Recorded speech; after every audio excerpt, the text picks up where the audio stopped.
Okay, कल हमने बात की थी वर्क, है ना, और हमने एक बात की थी क्या कि for work to be done you require two things, one is force, other one is displacement, one is force, the other one is displacement. तो वर्क का फॉर्मूला होता है फोर्स मल्टीप्लाइड बाय एस, याद है, v square minus u square equals to 2as, s equals to ut plus half at square. तो s का मतलब क्या हो गया, डिस्प्लेसमेंट। क्या हो गया, क्या हो गया, डिस्प्लेसमेंट। वैसे ही बता रहा हूं, मोमेंट ऑफ फोर्स, फॉर्मूला बोलना, force multiplied by perpendicular distance, यही था, force multiplied bye perpendicular distance. What is the unit of force? Newton. Distance meter. Force Newton. Displacement meter. यार दोनों एक ही चीजें नहीं है क्या, दोनों एक ही चीजें हैं? Yes or no? Yes or no? पक्का? फिर इसे मोमेंट ऑफ फोर्स ही क्यों नहीं कह रहे, वर्क क्यों कह रहे हो आप?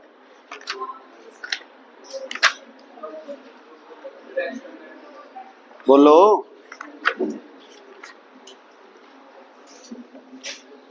दोनों के दोनों इफेक्ट ऑफ फोर्स है, दोनों के दोनों इफेक्ट ऑफ। इसमें बॉडी क्या कर रही है, टर्न कर रही है, क्या कर रही है, और इसमें बॉडी क्या कर रही है, एक सीधी मूव कर रही है, चाहे गोल घूम रही है, टर्न कर रही है, जो मर्जी कर रही है।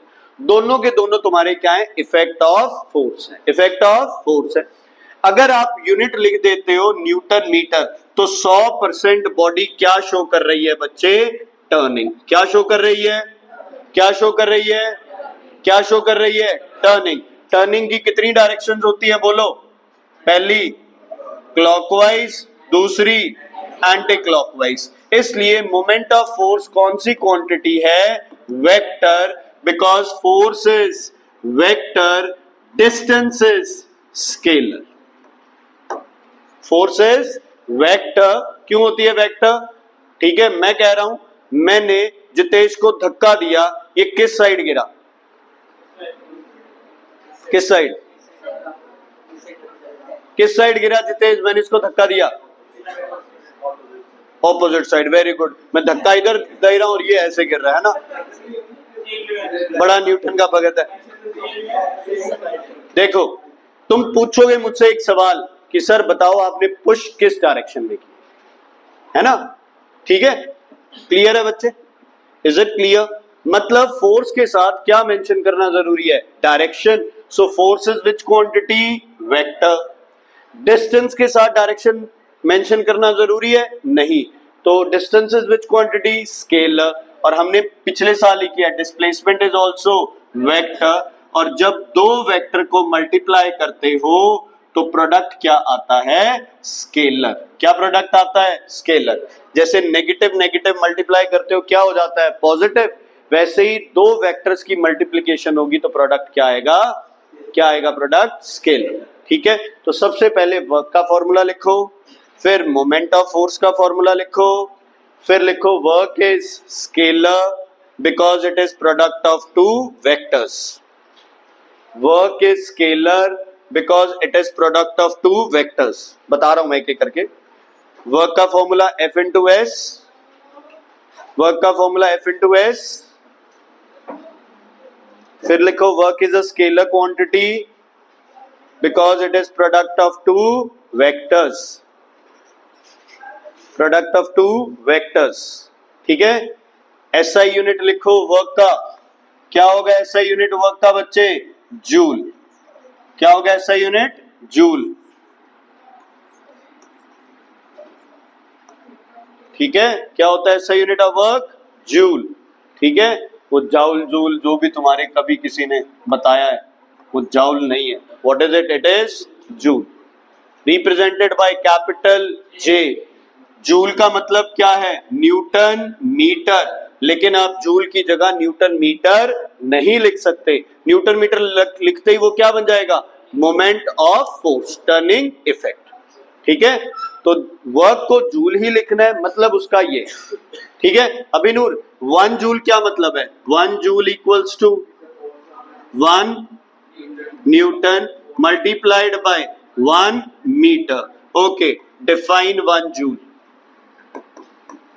बोलो 1 joule is 1 joule is 1 joule is 1 joule is work. पहले जो है वो बोलो. जूल का किसका यूनिट है? जूल वर्क का. तो 1 joule is work when a force of moves a object by 1 meter. लिखो 1 joule is the work done by a force of 1 Newton. 1 joule is the work done by a force of 1 Newton to move an object by 1 meter. To move an object by 1 meter. Pranshu एक multinational company में job मिल जाती है. इसको desk job है. इसको पूरे दिन computer पे अपना काम जो भी है वो करते रहना पड़ता है. घर आके ये कहता है मैंने तो ऑफिस में बहुत काम किया. इसकी वाइफ एक बहुत ही इंटेलिजेंट फिजिक्स की स्टूडेंट रही है. ठीक है, तो वो कहती है no you have not done any kind of work. कौन सही है ना? हमें इंग्लिश से क्या लेना? इंग्लिश की क्लास है ये. किसकी क्लास है? तो कौन सही है? उसकी वाइफ सही है. ठीक है, कौन सही है बच्चे? इसकी वाइफ सही है. क्यों सही है? बिकॉज इसने कोई भी डिस्प्लेसमेंट नहीं की है. समझ आ गई? Is it clear? डन. तो फिजिक्स का वर्क और लिटरेचर का वर्क दोनों क्या है? अलग अलग चीजें. हम फिजिक्स के हिसाब से चलेंगे. क्लियर है बेटा? कोई दिक्कत कोई परेशानी? वर्क इज स्केलर और वेक्टर. फिर लोग बोलेंगे कि वर्क की डायरेक्शन होती है. आप बोलोगे नहीं. Force is vector, displacement is vector, product of two vector is scalar. ठीक है, क्लियर है बच्चे? चलो आगे बढ़ते हैं. अब वर्क को मेजर करने के लिए मैंने आपको एक फॉर्मूला बताया F into S. F into S. चलो, वर्क डन जीरो कब होगा? बोलो. पहला केस अगर फोर्स इज जीरो. दूसरा if displacement is zero even after applying force. कोई एग्जाम्पल दे दो बच्चे. पुशिंग अ वॉल है ना. Pushing object which is not moving.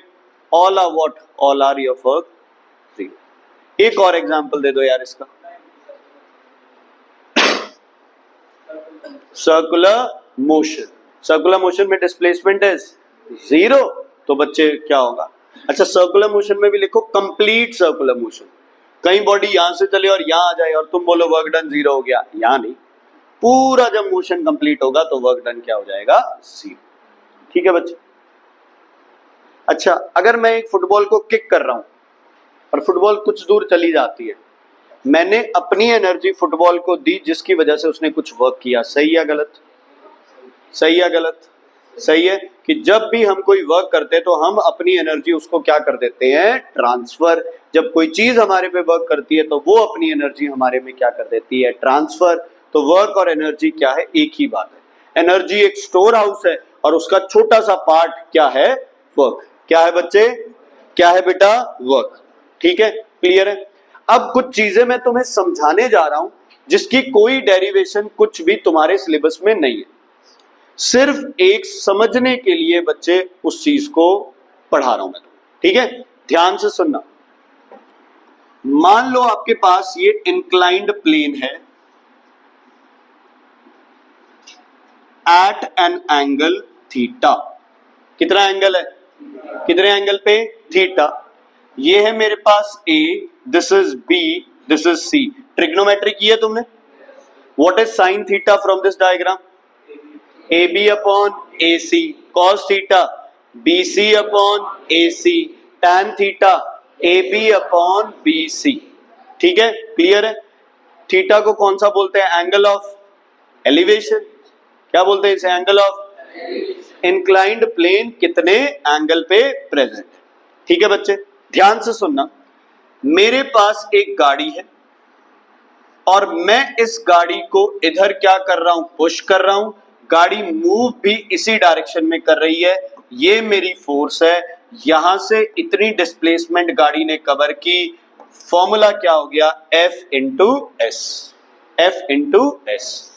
जिस डायरेक्शन में फोर्स लगाते हो डिस्प्लेसमेंट भी उसी डायरेक्शन में होनी चाहिए। किसने बोला था ये? Sir Isaac Newton. कौन से लॉ में? सेकेंड लॉ में, है ना। The rate of change of momentum of a body is directly proportional to the force applied, आगे, and the change takes place in the direction of force.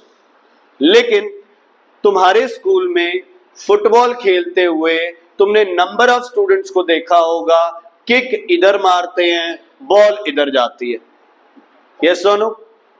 Cricketer shot इधर मारते हैं, ball as पे लग के इधर चली जाती है। मेरा एक सवाल है, क्या बॉल एज पे लग के जाती है तब ज्यादा फोर्स से जाती है, या बैट के सेंटर में लगेगी तब ज्यादा फोर्स है ना। थप्पड़ मारने का मजा तो एग्जैक्ट यहाँ पे है ना। जिंदगी में कभी भी किसी के स्लैप मारना हो आपको, मतलब कभी भी, छोटे भाई बहन होते ही टेस्ट चार्ज, ठीक है, यहां जब पड़ेगा ना, यहां जब पड़ेगा ना, अगले को भी मजा आएगा और आपको भी मजा आएगा, ऐसे संतुष्टि सी हो जाएगी। लेकिन ऐसे लग जाए, यहां से निकल जाए, कान के पास से निकल जाए, तो कोई मजा नहीं। क्यों? क्यों? क्योंकि वर्क तभी है जब फोर्स और डिस्प्लेसमेंट दोनों क्या रहे, सेम डायरेक्शन में रहे। जब फुटबॉल और आपकी लगाई फोर्स क्या रहे, सेम डायरेक्शन में रहे।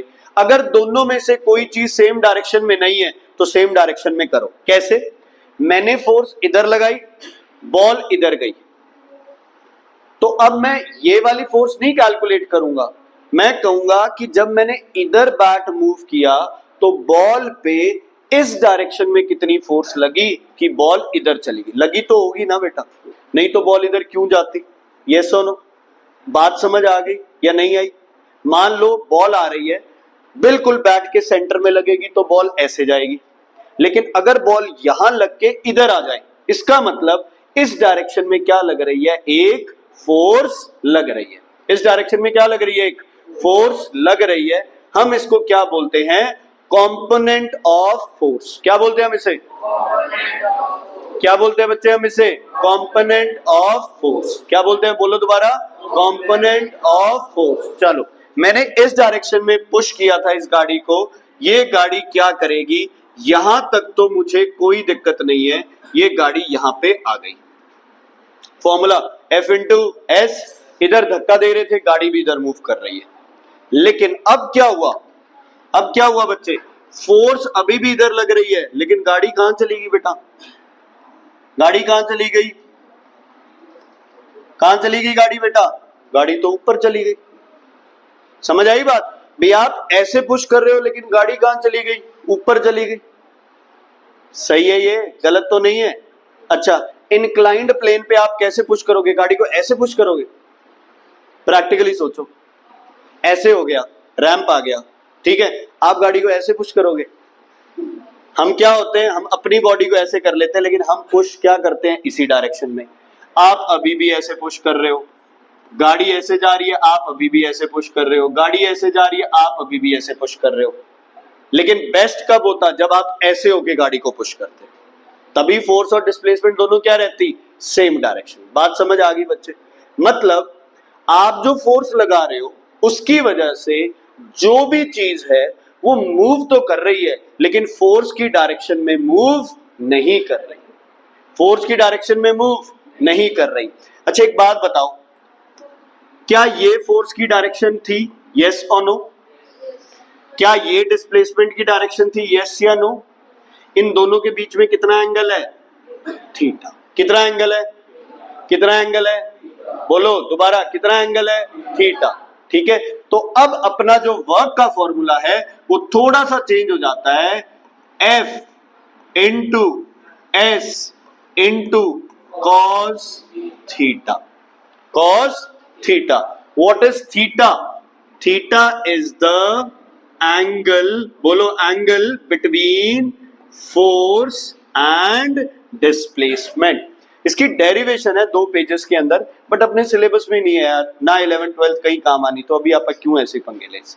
ठीक है, जब सिलेबस हो गया, टाइम बचा, तो मैं तुम्हें करा दूंगा अगर तुम्हें करनी हो। लिखो एक बार, ये बनाओ, थोड़ा सा डायग्राम बना लो, या मत बनाओ डायग्राम, वैसे ही लिख दो।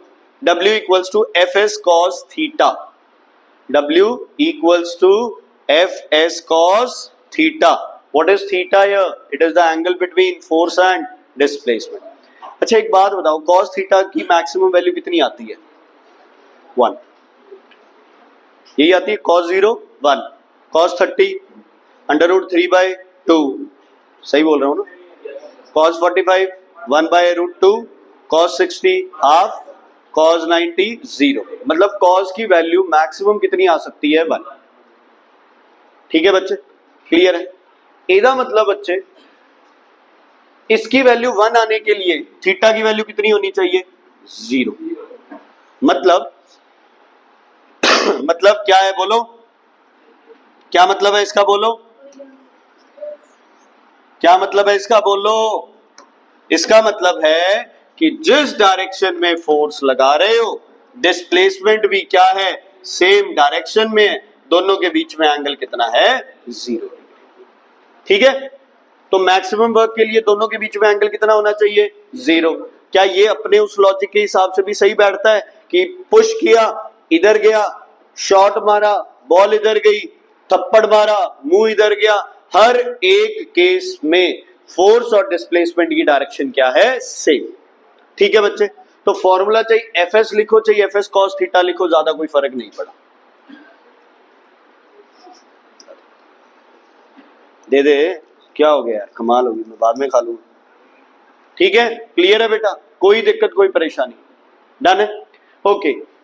थीटा की वैल्यू मिनिमम कब होती है? कॉस थीटा की वैल्यू 90 पे। कितने पे? कॉस 90 पे। अच्छा, कॉस 90 का मतलब है भाई फोर्स इधर लग रही हो और डिस्प्लेसमेंट किधर हो? ऊपर। या फोर्स नीचे लग रही हो, डिस्प्लेसमेंट क्या हो? इधर। तो अगर दोनों में एंगल 90 बन रहा है तो वर्क डन कितना हो जाएगा? 0। क्यों हो जाएगा 0? क्योंकि कॉस थीटा क्या हो गया? अब देखो, फोर्स भी लग रही है, डिस्प्लेसमेंट भी है, बट फिजिक्स के हिसाब से वर्क डन कितना है? वर्क डन कितना है? 0। क्लियर है बच्चे? कोई दिक्कत कोई परेशानी है तो बताइए, नहीं तो आगे बढ़ते हैं। समझ आ गई? अच्छा एक चीज और मैं कह रहा हूं, अगर मैं फोर्स इधर लगा रहा था और बॉडी कहीं और जा रही थी तो बॉडी पे फोर्स भी इस फोर्स से कम लगेगी। सही या गलत? कितनी फोर्स लगेगी बॉडी पे? F cos theta. कितनी फोर्स लगेगी? F cos theta. थोड़ा सा ध्यान से सुनना। मान लो अपा फोर्स इधर नू लाई बच्चे ते बॉडी इधर नू गई, एंगल बन गया कितना? 45 डिग्री। अगर इधर फोर्स लग रही थी 100 न्यूटन तो इधर फोर्स कितनी रह गई? 100 इंटू कॉस, बोलो 45 60 कर लो। 100 इंटू कॉस 60 कितना होता बच्चे? कॉस 60 तक कितनी फोर्स लगेगी? 50 न्यूटन। मतलब अगर मैं बैट को इस डायरेक्शन में घुमा रहा हूं और अगर बॉल इधर जा रही है तो बॉल पे 100 न्यूटन नहीं, कितना लग रहा है? सिर्फ 50 न्यूटन। कितना लग रहा है बच्चे? सिर्फ 50 न्यूटन। समझ आ गई बच्चे बात? Is it clear? कॉस का मतलब समझ आया कि कॉस सिर्फ एक कंपोनेंट ऐड कर देता है फोर्स के साथ, इसलिए एफ कॉस थीटा को बोलते हैं कंपोनेंट ऑफ फोर्स। क्या बोलते हैं बच्चे? Component of force. क्लियर है बेटा? ठीक है, एक लिख लो वैसे ही लाइन, नोट कर दो। Note, note, NOTE, note, note, F cos theta is the component of force, is the component of force, is the component of force in direction, in direction at an angle, in direction at an angle theta, in direction at an angle theta, in direction at an angle theta। ठीक है बच्चे, बार बार वो एक चीज करने का क्या फायदा? ठीक है। अच्छा अपन ने केस किया था वर्क डन किसका? 0 का। क्या केस किया था? वर्क डन 0 का। पहला क्या लिखा था? फोर्स 0। दूसरा क्या लिखा था? डिस्प्लेसमेंट 0। अच्छा तीसरा केस क्या होगा वर्क 0 का? बोलो कब? कब? जब थीटा कितना हो, थीटा कितना हो 90, कॉस थीटा कितना हो बोलो 0। इसका मतलब force is perpendicular to the displacement. करो तीसरा case, force is parallel to the displacement,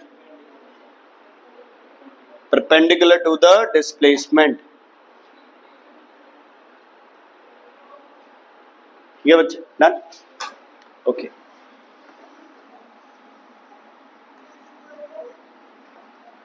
कौन सा मोशन है ये, सर्कुलर मोशन।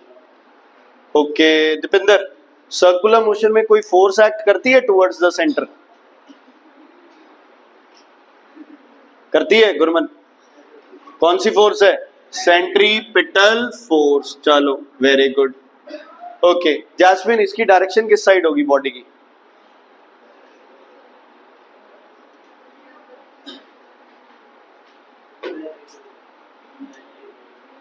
शाबाश, वेरी गुड।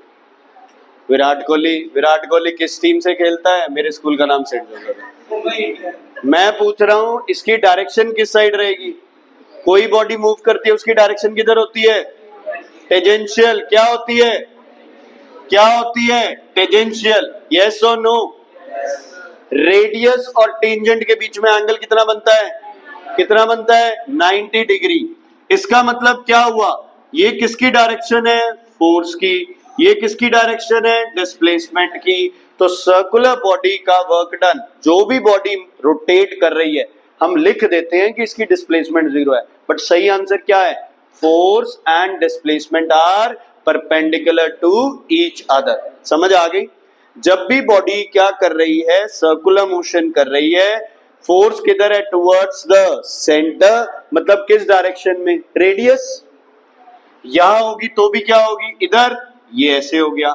यहां भी क्या होगी बच्चे, इधर ऐसे हो गया। यहां भी होगी इधर फोर्स, ये ऐसे हो गया। तो हर जगह फोर्स क्या होगी, रेडियस के हिसाब से। किस हिसाब से? और डायरेक्शन ऑफ मोशन क्या होगा, किसके हिसाब से, टेंजेंट। दोनों के बीच में एंगल 90, वर्क डन 0। तो लिखो बच्चे, लिखो, इस इंपॉर्टेंट करके लिख लो, इंपॉर्टेंट है ये।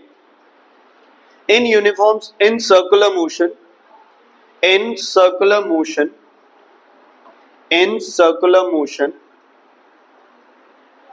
the direction of rotation is, in circular motion, the direction of rotation is perpendicular to the centripetal force. The direction of rotation is perpendicular to the centripetal force. Centripetal force. Diagram बना लो बच्चे please.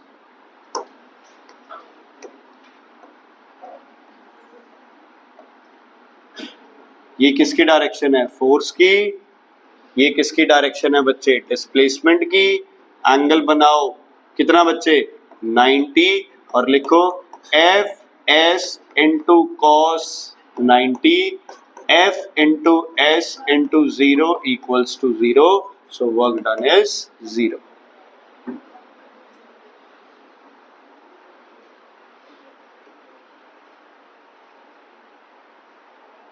Physics के अंदर कौन बड़ा है बच्चे,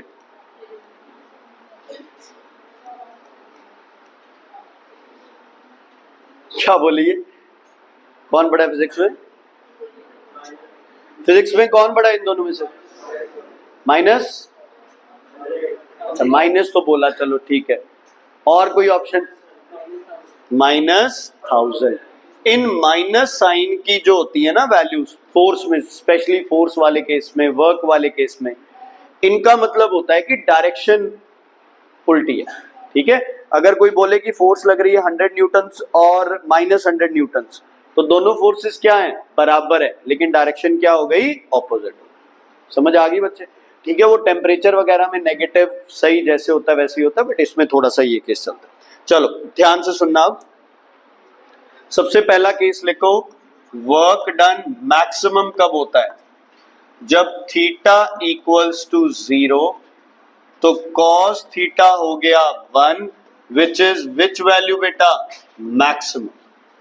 means force and displacement are in, बच्चे बोलो, आर इन सेम डायरेक्शन। ये वर्क डन क्या होगा आपका, मैक्सिमम भी होगा और पॉजिटिव भी होगा हमेशा।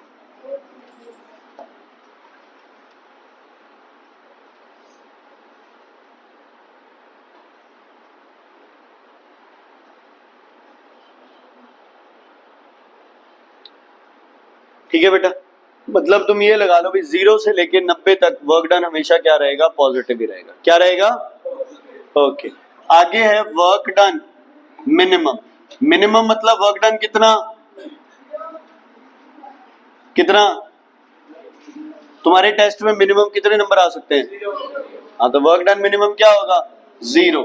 इसके कई सारे केस किए हैं ना आपने, क्या क्या किए हैं, F0, S0, ये पहला था, ये दूसरा था, या फिर थीटा इज 90 तो कॉस थीटा इज 0।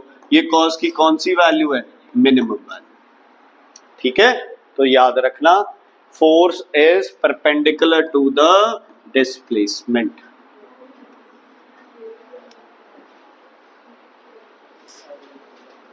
ठीक है बच्चे, देखो मैं फिर से कह रहा हूं भी 10th की फिजिक्स में फिर भी चीजें प्रैक्टिकल है, इजी है बच्चे 9th वाली से। ठीक है, 9th में क्रैमिंग और ये वो नई चीजें बहुत थी, यहाँ तो नॉर्मल सी बातें करिएगा। ठीक है, अभी तक अपन ने पूरी फिजिक्स में एक ही फॉर्मूला किया है, दूसरा चैप्टर आ गया F इंटू एस, वहां भी यही लग रहा था, यहाँ भी ये लग रहा है। ओके, अगला बच्चे, वर्क डन नेगेटिव कब होता है? नेगेटिव तब होगा जब कॉस थीटा की वैल्यू क्या आ जाए बच्चे, -1। तो थीटा की वैल्यू कितनी हो, 180। मतलब F and S are in, बोलो, आर इन ऑपोजिट डायरेक्शन। कोई एक एग्जाम्पल बता दो बच्चे इसका, कौन सी फोर्स बच्चे, कौन सी फोर्स है ना, work done by friction force, work done by friction force. ठीक है, फ्रिक्शन फोर्स जो वर्क डन करेगी वो हमेशा क्या होगा, नेगेटिव। क्लियर है शिखर, कैसे होगा नेगेटिव बच्चे? फ्रिक्शन हमेशा मोशन की क्या लगती है, ऑपोजिट। बॉडी फ्रिक्शन की वजह से रुकेगी तो सही, बट एकदम से वहीं खड़े पैर नहीं रुक जाएगी, थोड़ा सा मूव करेगी। तो फ्रिक्शन इधर लग रही थी, बॉडी अभी भी उधर जा रही है, मतलब वो उतना सा वर्क क्या हो गया, नेगेटिव। बहुत बच्चों के दिमाग में ये आएगा कि वर्क मिनिमम कब होगा, और बच्चे क्या लिख देंगे, नेगेटिव। नेगेटिव नहीं, नेगेटिव सिर्फ क्या बता रहा है यशिका, डायरेक्शन क्या है, ऑपोजिट, बस और कुछ नहीं। ठीक है, इधर शुभ, अभिनूर, क्या मतलब है नेगेटिव का, डायरेक्शन इज ऑपोजिट। ठीक है बेटा, क्लियर, कोई दिक्कत कोई परेशानी? ओके, चलो अब एक दो केसेस करते हैं। ठीक है, पहले लिखो work done by gravity, work done by gravity, work done by gravity. ठीक है, ये टॉपिक है अपना, work done by gravity. Okay, number 1, number 1। ठीक है, आप है ना ऐसे लिखो, देखना ऐसे बनाना है, ए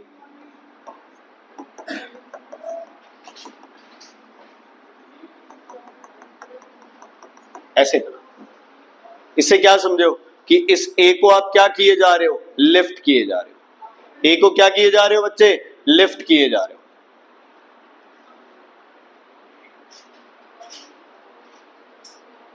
समझ आ गई? तो क्या लिखोगे, पहला लिफ्टिंग, लिफ्टिंग अ बॉडी। हम आपके वर्क की बात नहीं कर रहे, मैं फिर से कह रहा हूं, जब तक चांटा आएगा।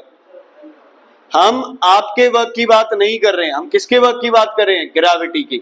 ओके, बोलो बच्चे, ग्रेविटी किधर लग रही है इसमें, ऊपर नीचे? तो फोर्स ऑफ ग्रेविटी कहां लग रही है, नीचे, लेकिन डिस्प्लेसमेंट कहां है, ऊपर। कितना एंगल बन गया दोनों के बीच, 180 डिग्रीज। तो वर्क का फॉर्मूला क्या होता है, F into S into cos 180, cos 180 की वैल्यू -1 होती है, तो क्या हो गया F into S into -1, work done क्या आ गया -F इंटू एस, तो वर्क डन क्या आ गया नेगेटिव। बात समझ आई या नहीं आई बच्चे? ठीक है, मैंने बड़े सिंपल वर्ड्स में समझाने की कोशिश की है। टॉपिक क्या है? Work done by gravity. धरती क्या वर्क कर रही है इसके ऊपर, ठीक है। चलो अगला, अगर यही बॉडी बेटा ऊपर से क्या आ रही होती बेटा, नीचे की तरफ,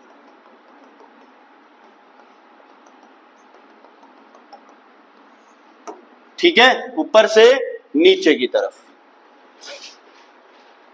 हर्ष, ऊपर से बॉडी नीचे क्यों आती है? क्या क्या गलत बता रहा है? ऊपर से बॉडी नीचे क्यों आती है? ड्यू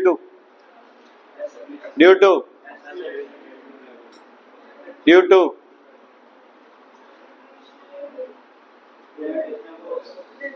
फोर्स तो बोलो। ग्रेविटी, ग्रेविटी क्या है? Gravity due to force of gravity. Weight भी बोलोगे तो वो क्या है? Force of gravity. चलो अगर मैं बोलूं कि बॉडी नीचे आ रही है ड्यू टू व्हाट? हाँ जी बच्चे, ड्यू टू व्हाट बोलो? Due to force of gravity. अच्छा, और क्या हो रहा है? डिस्प्लेसमेंट किधर है? किधर है डिस्प्लेसमेंट? किस डायरेक्शन में? नीचे। तो वर्क डन क्या हो जाएगा आपका? F into S into cos, कितना एंगल बन रहा है बच्चे? 0। बच्चे छोड़ रहा हूं इसको। तो ग्रेविटी, दिस इज फोर्स, और चल भी ऐसे रहा है, this is displacement. Angle 0, cos 0 1, तो वर्क डन कितना आएगा? F इंटू एस, मतलब वर्क क्या होगा तुम्हारा? पॉजिटिव। दोनों में क्या फर्क है? वैल्यू क्या है? दोनों सेम, सिर्फ साइन का फर्क है। यहां क्या है? प्लस है, में होगा। हाँ जी, क्लियर है?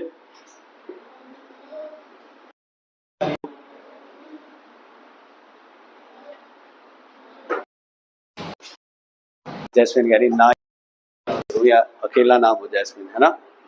नहीं, चलो बच्चे क्लियर है, आगे बढ़े।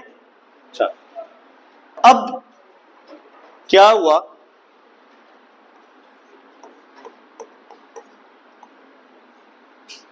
उठा लिया सर पे वजन,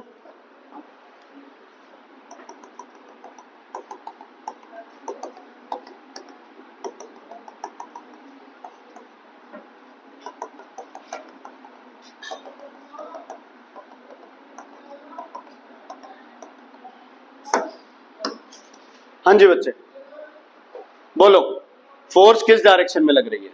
आप किसकी बात कर रहे हैं? टॉपिक क्या है अपना? ग्रेविटी। किस डायरेक्शन में है? नीचे। ये भी नीचे की तरफ, यहां भी नीचे की तरफ, यहां भी नीचे की तरफ, ठीक है। और डिस्प्लेसमेंट किधर हो रही है बॉक्स की? इधर हो रही है। इस इंसान को भूल जाओ, तुम सोचो हवा में बॉक्सर वो ऐसे जा रहा है, उस पर फोर्स किधर लग रही है? नीचे। बॉक्स इधर मूव कर रहा है, तो कितना एंगल बन गया बच्चे दोनों के बीच? कितना एंगल हो गया? 90। तो वर्क डन कितना हो गया? F into S into cos 90। Cos 90 क्या होता है बच्चे? 0, something with 0 is 0, means he has done no work is done against, no work is done by gravity.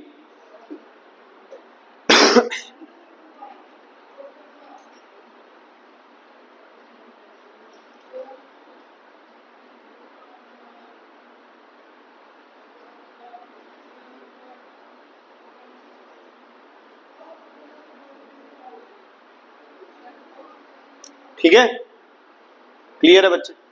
अच्छा एक बात और बताओ, यहां बंदे ने कितना वर्क किया है? इस बंदे ने कितना वर्क किया इस पे? क्यों? ग्रेविटी ने तो 0 किया, बंदा फोर्स किस डायरेक्शन में लगा रहा है? दिमाग लगाओ, दिमाग लगाओ, आ जाओ आ जाओ आ जाओ आ जाओ आ जाओ।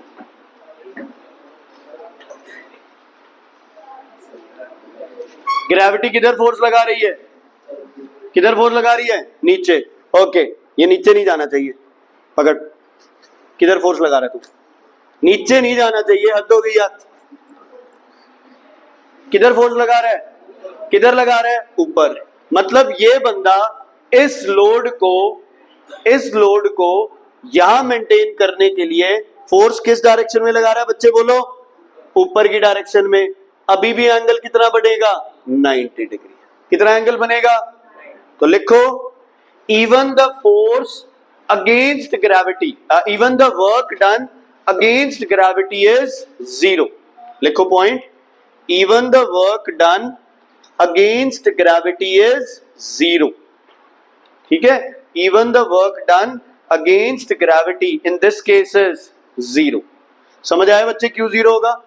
चाहे ग्रेविटी का वर्क कर लो, चाहे हमारा वर्क कर लो, दोनों क्या है, 0। लेकिन हाँ, कुछ वर्क करेगा वो इसको आगे मूव करने में, क्योंकि वो भी आगे चलेगा और बॉडी। एक बार ये लिख लो, चलो ये लिख लिया तुमने, ये लिख लिया। इसके साथ क्या लिखा है, even the work done against gravity in this case will be 0 because force और डिस्प्लेसमेंट फिर से कितने डिग्री पे हो गए, 90। एक आधे डायग्राम में ऐसे ऊपर लिख के इसको लिख लो, अगेंस्ट ग्रेविटी।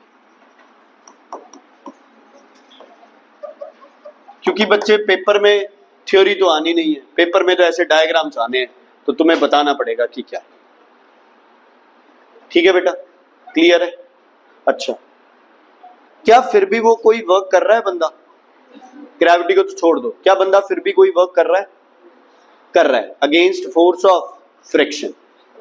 ध्यान से सुनना, अगर बिल्कुल स्लिपरी फ्लोर होता, क्या होता, स्लिपरी फ्लोर होता, मैंने सामान ऊपर उठाया, ठीक है, और थोड़ा सा मुझे किसी ने पुश भी कर दिया, तो मैं क्या जाऊंगा, ऐसे फिसलता हुआ बढ़िया तरीके से जाऊंगा ना। वर्क डन क्या है, 0। क्यों, इसको मेंटेन रखने के लिए फोर्स किधर लगा रहा हूं, ऊपर। बॉडी किधर जा रही है, आगे। और पैरों को तो कुछ करना ही नहीं पड़ रहा है, बिकॉज फ्रिक्शन फोर्स कितनी है, 0। फ्रिक्शन फोर्स कितनी है, 0। डन। अब सर पे वही सामान है,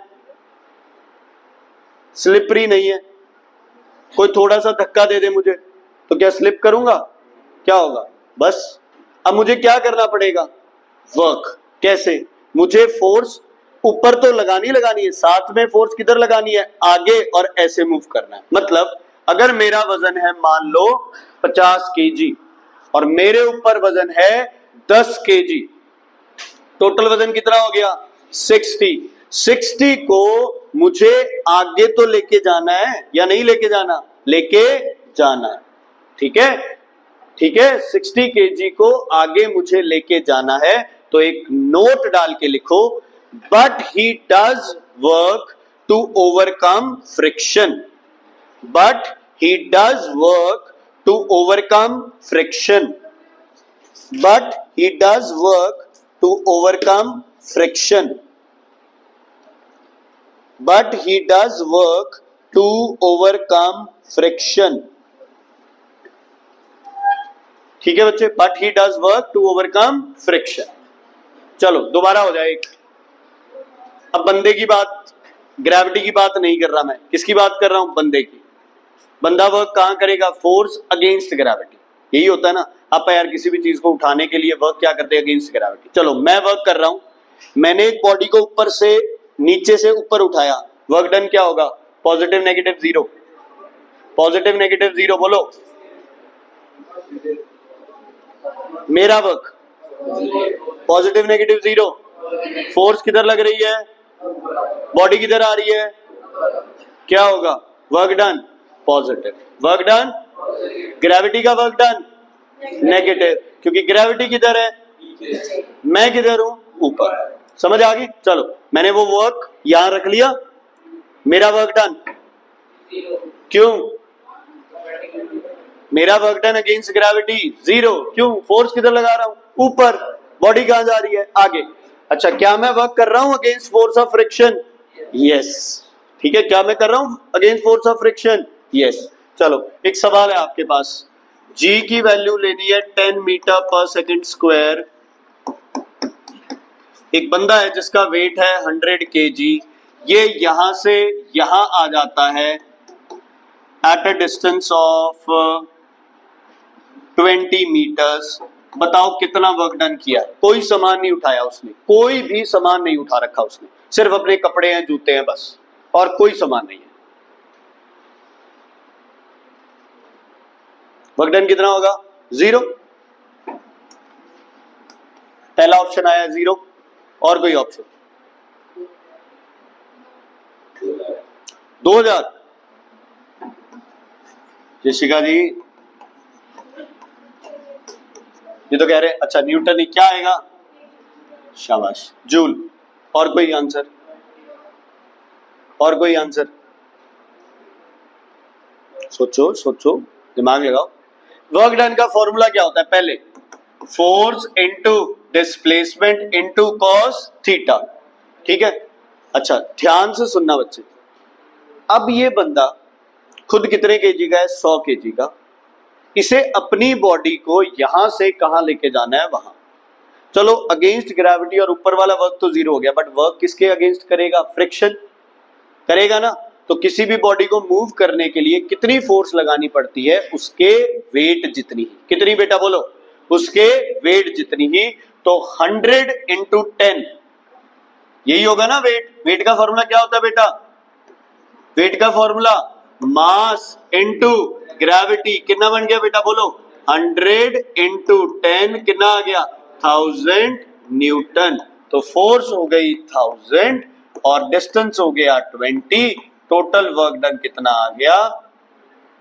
20,000 जूल। ये थोड़ा गड़बड़ कर दी ना, इसको किसमें चेंज नहीं किया तुमने? न्यूटन। मतलब मेरे कहने का मेन मकसद ये है, जब भी कोई चीज यहां से वहां जा रही है, चाहे उसके पास कुछ भी नहीं हो, उसने इतनी फोर्स तो लगानी है कि अपनी खुद की बॉडी को तो मूव करेगा। तो खुद की बॉडी को मूव करने के लिए भी वो क्या कर रहा है? वर्क कर रहा है। चाहे वो ऊपर चढ़ रहा हो, है ना, चाहे वो नीचे उतर रहा हो, चाहे वो ऐसे जा रहा हो, अगेंस्ट ग्रेविटी और टुवर्ड्स ग्रेविटी वो अलग हो गया। लेकिन कोई भी बॉडी एक जगह से दूसरी जगह जा रही है तो वर्क डन किसके बराबर होगा? Mass into gravity. क्या मिल जाएगा हमें? वेट। और उसको किससे मल्टीप्लाई कर दो? डिस्प्लेसमेंट से। ठीक है बच्चे, क्लियर है? तुम कह रहे हो, मैं नहीं कह रहा, तुम कह रहे हो कि वर्क का फॉर्मूला है F इंटू एस। अगर सेम डायरेक्शन है तो कॉस थीटा कितना हो जाएगा? 1। तुम कह रहे हो कि फोर्स का फॉर्मूला है M इंटू जी, और अगर बॉडी ऊपर या नीचे जा रही हो तो S की जगह क्या लिख सकते हैं? बोलो जोर से। बस इतनी आवाज है क्या? और जोर से। एम जी एच, ये किसका फॉर्मूला आ गया बच्चे? वर्क का अगेंस्ट और टुवर्ड्स ग्रेविटी। कई बार पूछ ले तो लिखो work done by the force of gravity और against the force of gravity. Work done, अच्छा उस केस में, अपने वाले केस में ग्रेविटी के अगेंस्ट वर्क डन क्या था? 0। तो दोनों ऑप्शन क्या आ रहे थे? सही आ रहे थे। 0 भी है अगेंस्ट ग्रेविटी या टुवर्ड्स ग्रेविटी, और फ्रिक्शन के अगेंस्ट कितना है? 2000। ठीक है, लिखो वर्क डन अगेंस्ट और टुवर्ड्स ग्रेविटी, अगेंस्ट और by the gravity. Work done against और बाय द ग्रेविटी, या तो अगेंस्ट ग्रेविटी हो या बाय द ग्रेविटी। सही लिखा है मैंने ग्रेविटी? सही। क्या लिखना है? Force of gravity. Work done against और by the force of gravity. कर लो copy. W equals to F into S. F होता है M इंटू जी, S हो जाता है H। तो फॉर्मूला क्या बन गया? mgh। ठीक है, क्या बन गया? mgh। ये किसका है? ये किसका फॉर्मूला है? बाय, बोलो बाय।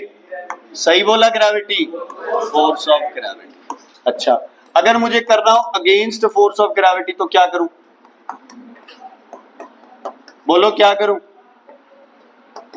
mgh लिख दूं? सही जो बच्चा बताएगा टॉफी मिलेगी उसको। ये रे सही है। Towards gravity bye the force of gravity mgh है, तो अगेंस्ट ग्रेविटी क्या होगी, क्या होगी, नेगेटिव mgh। ठीक है, इतनी टॉफियां कहां से लाऊं, क्लियर है बेटा, ठीक है, इजी, कोई दिक्कत नहीं है। अच्छा, ऐसा यूनिट क्या था, कॉपी कर रहा है, ऐसा यूनिट क्या था बोलना, जूल। सीजीएस यूनिट होता है बच्चे क्या, erg. 1 joule equals to 1 newton into 1 centimeter, sorry 1 meter. Newton में कितने डाइन होते हैं बेटा, 10⁵ dyne, meter 100 centimeter. 1 joule equals to 10⁵5 थे 2 7 डाइन, डाइन बोलो सेंटीमीटर, और इसको क्या बोलते हो आप, अर्ज। तो 1 जूल इक्वल्स टू 10⁵7 अर्ज।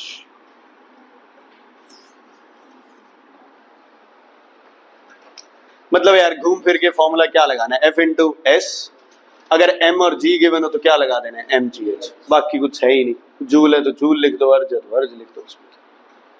ठीक है, क्लियर है। ये वाला है ना, एक दो न्यूमेरिकल्स आएंगे ना, उससे और क्लियर हो जाएगा अपने को कि जो अगेंस्ट टुवर्ड्स है। बस थोड़ा सा ये ध्यान रखना है कि हम जहां फोर्स लगा रहे हैं, अगर बॉडी उधर है तो वर्क डन पॉजिटिव, ऑपोजिट है तो वर्क डन नेगेटिव, परपेंडिकुलर है तो वर्क डन 0। ठीक है बच्चे, क्लियर है, ओके। अच्छा, जूल को किलो जूल में करेंगे तो क्या करना पड़ेगा, multiply by 1000, mega joule 10⁶6, giga joule 10�9। Kilo mega giga, kilo में 1000 से, मेगा में 10⁶6 से, गीगा में 10�9 से, ये वैसे यूनिट्स हैं। ओके, आगे लिखो पावर, पावर और power, whatever you want to call it.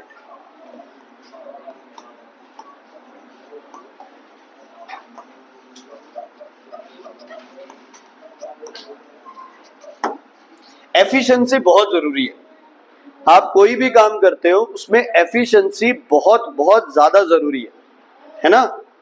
ठीक है, आप रोटियां बनाने लग जाओ घर जाके, हो सकता है आप बना भी दो, कोई बड़ी बात नहीं है, कोई नहीं, सीख जाओगे, 5-7 साल रुक जाओ, ठीक है ना। क्या कहता,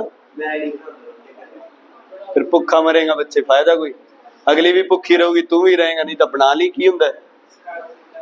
ओके, सॉरी एक्सपीरियंस है, वो घर वाले बैठे हैं मेरे यहाँ पे, ये जाके सारे रिश्तेदारी में कह देगा भाई उनके तो वो रोटियां बनाता है घर पे, कमाल हो गई यार, रास्ता बस्ता घर है ऐसे ही जाके। ओके, सुनो बच्चे, सुनो क्या बात चल रही है। मान लो तुम घर जाके रोटियां बनाने लग जाओ बच्चे, है ना, देखो तुम्हें आती होगी बनानी, मैं कोई ये नहीं कह रहा, लेकिन फिर भी जो तुम्हारे मम्मा की एफिशिएंसी है ना, देखते भी नहीं है उधर, बस ऐसे कि उधर फोन आया हुआ है, कोई जली हुई नहीं है, कोई कच्ची रोटी नहीं है, प्रॉपर तुम्हें पहुंच रही है। और तुम्हारे मम्मा से भी ज्यादा किसकी एफिशिएंसी होगी बच्चे, जो होटल में बना रहा होगा, ढाबे पे बना रहा होगा। इसका मतलब क्या हुआ, वर्क सारे कर रहे हैं, मेन क्या है आपका, टाइम या रेट ऑफ डूइंग वर्क, उस काम को कितने टाइम में किया जा रहा है, ये क्या माना जाता है, पावर। क्या माना जाता है, पावर। तो वर्क जरूरी है, नो डाउट, लेकिन बहुत जरूरी है आज के टाइम, क्या ज्यादा जरूरी है बच्चे, टाइम। तो power is work upon time, power is work upon time. जो टाइम कम कंज्यूम करेगा ऑटोमेटिकली उसकी पावर क्या होगी, ज्यादा। ठीक है बच्चे, क्या होगी, पावर ज्यादा। ओके, दोबारा, power is work upon time, unit बताना बच्चे वर्क के, वर्क का यूनिट, वर्क का यूनिट और टाइम का यूनिट। तो पावर का यूनिट क्या हो गया, जूल पर सेकेंड, इसको बोला जाता है वॉट। क्या बोलते हैं इसे, क्या बोलते हैं इसे, वॉट। ठीक है, क्या बोलते हैं इसे, वॉट, वाट नहीं कहना। ठीक है, आईसीएससी के स्टूडेंट हो यार, कॉन्वेंट में पढ़ रहे हो, वाट, वॉट, क्या बोलना है, वॉट। ठीक है बेटा, क्लियर है, ओके। क्या क्या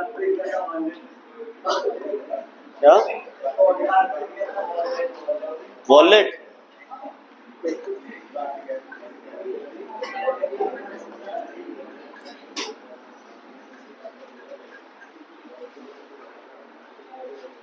कौन बताएगा? सांची बोलो बेटा, 1 वॉट की definition. 1 what is the power. सही है या गलत? सही है गलत? वॉट किसका यूनिट है? पावर का। तो पहले तो ये बताना है हमेशा भाई ये किसका यूनिट है। 1 what is the power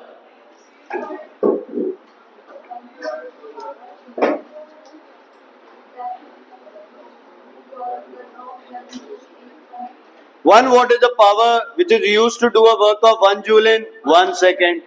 If 1 joule of work is done in 1 second, the power is 1 watt. 1 watt is the power when 1 joule of work is done in 1 second. जो मर्जी लिख सकते हो तुम, लेकिन इसी से ही डेफिनेशन बनेगी। 1 वॉट पावर है, 1 जूल वर्क करना है, कितने टाइम में? 1 सेकंड में। It means it is what? It is your power. Okay Dhriti, इससे क्या समझे आपने? 100 वॉट से क्या मतलब है? वॉट को चेंज कर दो, क्या लिखूं वॉट को? जूल पर। इसका मतलब जो भी ये मशीन है ये कितना वर्क करती है? 100 जूल कितनी सेकंड में? 1 कितने सेकंड में? कितने सेकंड में?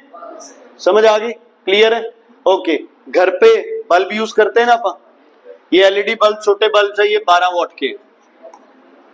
वो येलो वाले बल्ब होते थे ना, वो बच्चे 200 वॉट के बल्ब होते थे। क्या समझो इससे दिवलीन? क्या लिख दो इसको? क्या समझो? 12 joule of work is done in 1 second. 200 joule of work is done in 1 second. Actual में यहां वर्क नहीं बोलेंगे, हम बोलेंगे 12 joule of energy is consumed in 1 second. 200 joule of energy is consumed in 1 second. ये बल्ब सस्ते क्यों पड़ते हैं अपने को? बिजली का बिल कम क्यों आता है? ये सिर्फ 12 जूल 1 सेकेंड में लेते हैं। येलो वाले बल्ब 200 जूल 1 सेकेंड में लेते हैं। एसी की पावर कितनी होती है? मान लो एसी की पावर है 3 किलोवाट। क्या लिखूं बोलो पहले? 3000 वॉट्स। अब क्या लिखूं? 3000 जूल पर सेकेंड। तो क्या बोलोगे आप? एसी कंज्यूम्स एनर्जी 3000 जूल्स इन 1 सेकेंड, इसलिए उसका बिल क्या आएगा? ज्यादा। अच्छा एसी काम भी क्या करेगा बच्चे? ज्यादा। अच्छा ये बल्ब बेटा काम ज्यादा करेगा या कम? ज्यादा करेगा। फिर भी बुरा है ना? मम्मी कहती है ना घर में सबसे ज्यादा काम मैं करती हूँ, पूरे दिन तो डेग के पीछे घूमती हूँ, ये वो, फिर भी मेरी कोई कदर नहीं करता ये वो, है ना? एक दिन चली जाऊं तो पता चल जाएगा ये वो। स्पेशली जब मम्मा अपने मायके जाके आ जाती, फिर 2-1 दिन थोड़ा सा है ना, फिर वैसे ही ढल जाती। होता है ना, ये हर घर की कहानी। हाँ जी बोलो बोलो बोलो। फिर ये बुरा क्यों? ये तो काम ज्यादा कर रहा है। फिर की हो गया यार? एफिशिएंसी कम है। ये बल्ब लाइट एनर्जी तो देता है, लेकिन साथ में बहुत ज्यादा कौन सी एनर्जी देता है? Heat energy. अब हम बल्ब इसलिए तो जलाते नहीं है कि कमरा गर्म हो जाए, उसके लिए क्या है? हीटर है, ठीक है। लेकिन येलो बल्ब जो होते हैं वो जलते जरूर हैं, लाइट भी देते हैं, लेकिन बहुत सारी एनर्जी क्या कर देते हैं? वेस्ट। किस फॉर्म में? हीट की फॉर्म में, ठीक है। इलेक्ट्रिक व्हीकल्स और पेट्रोल डीजल वाले में से एफिशिएंसी किसकी ज्यादा है? बोलो।